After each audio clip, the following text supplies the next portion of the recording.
મોતનો ઝોન સાબિત થયો છે રાજકોટમાં નાના મુવા રોડ પર જ્યાં ગેમ ઝોનમાં ભીષણ આગ લાગી અને આગમાં 6 લોકોના મોત થઈ ગયા. 6 લોકોના મોત થઈ ગયા છે આગની ઘટનામાં. આ આંકડો હચમચાવી નાખે છે. 6 નિર્દોષ માસૂમોના જીવ ગયા તેવી આ દુર્ઘટના, તેવી આ ઘટના બની છે. સયાજી હોટલ પાસે આવેલા ટીઆરપી ગેમ ઝોનમાં આગ લાગી. અફરાતફરીનો માહોલ છે અને આગની આ ઘટનામાં 2 બાળકો સહિત કુલ 6 લોકોના મોત. આ આપને ફરી એક વખત જે આપ સાંભળી રહ્યા છો બિલકુલ સાચું. 2 બાળકોના જીવ ગયા છે. 2 નિર્દોષ બાળકો, તેમના મોત થઈ ગયા છે. બધા અમારી એક ટીમ અત્યારે જે બધા વાલીઓ છે કે જેના કોઈ વ્યક્તિ મિસિંગ છે એની માહિતી ભેગી કરી રહ્યા છે.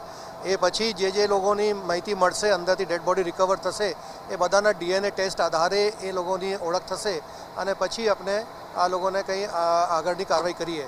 સાથે સાથે જે ગુના દાખલ કરવાનું છે એની તપાસ માટે અલાયદા ટીમ બનાવી દીધી છે.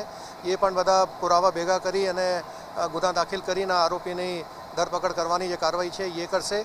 તેમજ જે અન્ય ગેમિંગ ઝોન છે એને અત્યારે તાકીદના તોરે આપણે બંધ કરી દીધું છે. એની બધી ઓડિટ થશે અને પછી એને આપણે મંજૂરી આપવામાં આવશે. તો પૂર્વ ફાયર ઓફિસર